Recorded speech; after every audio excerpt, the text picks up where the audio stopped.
Evening.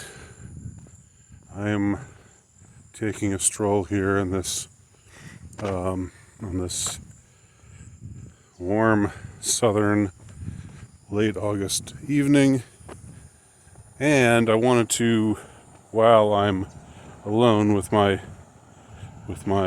phone, which is most of the time, but I'm not always alone in this setting.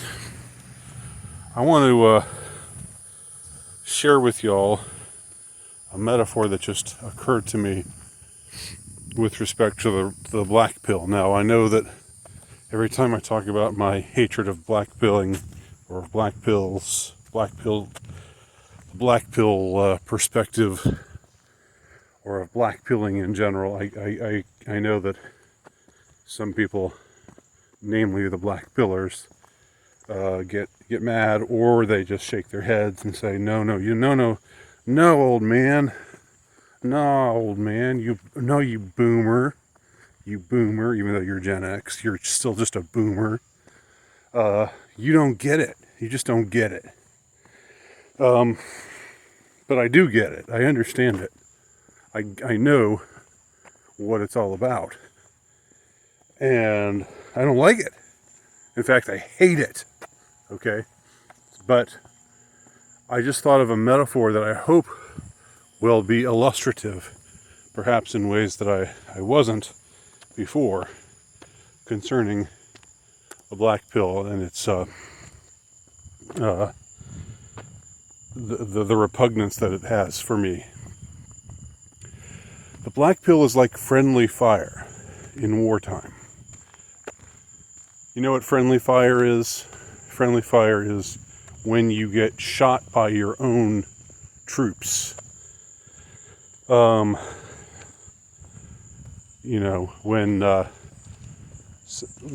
something happens due to the fog of war, due to confusion or whatever, say someone in the army shoots one of his own men. That happened to the legendary Stonewall Jackson. He was taken out by one of his own men. Hell of a way to go. What a gut punch for the South. Which reminds me, next time I'm in Atlanta, I am going to show y'all Stone Mountain, because it's gotten to be a much more interesting sight in today's climate. The the carvings on Stone Mountain, which include Stonewall Jackson, the three horsemen of the Confederacy: Stonewall Jackson, Robert E. Lee, and Jefferson Davis. Anyway, so when you use black pill rhetoric, I've said before, over and over again, that this is demoralization. This essentially is, and people write me back saying, no, you're wrong, old man, it's not demoralization. It's just telling it like it is. And once you know the way it is, then you can be okay with things and just go on from there. It's just looking at things realistically. But the thing is, no. That's not the case. That's not what blackpilling is. That's not the effect of blackpilling. And that's not the intended effect of blackpilling. The intended effect of blackpilling is to say things are bad, things are never going to get better. There's nothing you can do about it. There's no reason even trying. All the evil people have all of the power. And you'll never have a girlfriend, and you'll never be able to. Not only will you never have a girlfriend, but if you're stoic about it, if you say, okay, well, maybe I'll never have a girlfriend, but I'm going to approach things stoically. I'm going to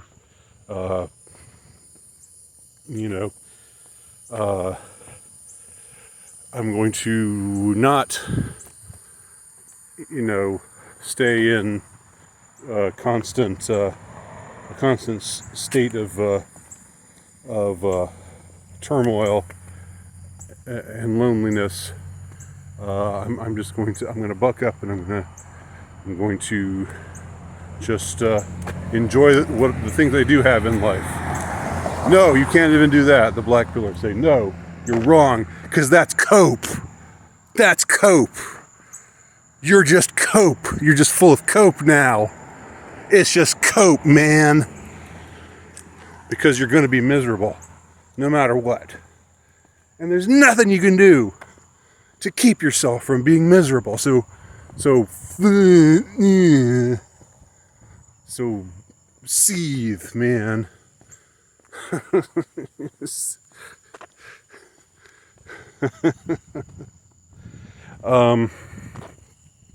Just seethe about it. And that's why I say it's friendly fire. It's, if we're on the same side, and it's different if you're on the other side, whatever the sides are, however you want to characterize the sides. If you're on the other side and you want to demoralize the enemy, I'm sure Sun Tzu says something about that. I'm positive that he does.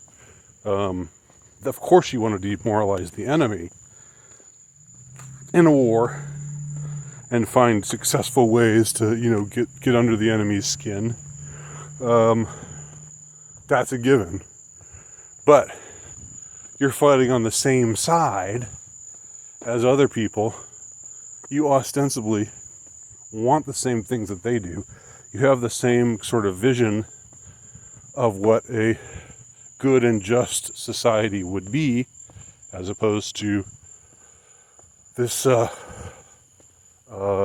dystopia, this mounting dystopian setting that is growing around us every day. We have a vision for how to make things better. But if you're a black pillar, you just want to tell people it's no use. You can't make a difference. You can't even feel, even if you just decide, well, I'll just cultivate my gardens and enjoy my loved ones while the world burns around me. Cope! Cope! Cope! That's just cope! That's what the black pillars say. Look at that moon. It's a nice moon. So, yeah. I'm going to stick with my my initial metaphor. The black pill is friendly fire. And I think that's maybe more illustrative or more descriptive or more vivid, more kind of tangible, more visceral than just saying it's demoralization. It's friendly fire. Imagine getting shot in the back by somebody who's supposed to be on your side. And what makes it worse than friendly fire in wartime, is blackpilling. Friendly fire in wartime is an accident. The private who shot Stonewall Jackson, and which led to his agonized death over the course of the next couple of days, around 1862 or so. I'm not a Civil War buff, but I think it was somewhere in Kentucky. Maybe somebody can tell me if I'm wrong about that. Probably the most famous case of a really a high-ranking general getting taken out by one of his own guys. But the poor soldier who shot and killed Stonewall Jackson didn't mean to do it. He thought he was the enemy. I don't know what the circumstances were exactly. And he wasn't punished for it because it was understood that it was just a tragic accident. But unlike friendly fire in wartime, when you play the role of a black pill person, when you play the role of a black pillar, when you want to black pill people about the way, either the way the state of society or about, relationships, modernity, degeneracy, whatever. When you choose to engage in this kind of rhetoric, indulge in this kind of rhetoric, you are intentionally demoralizing. You are intentionally shooting your own people in the back or in the side or in the heart, depending on where you are with respect to them. And it just doesn't seem like, you should just, again, I don't blame anyone for feeling demoralized. I blame no one for feeling demoralized because, I've God knows I've felt my share of demoralization myself. But you've got to understand the effect that this has on others, okay? And if you're in a state where you just think everything is hopeless and you don't have any hopeful words, well, just shut up. Don't say anything and wait for that state to pass before you start to comment, because we can't afford right now. If you haven't noticed, things have gotten a little desperate out here.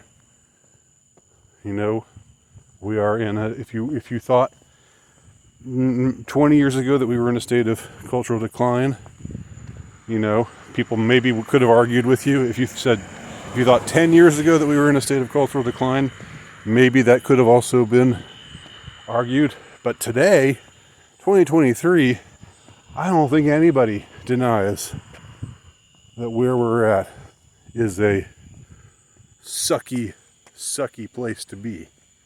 That things suck right now. Things are bad. Things are really, really bad.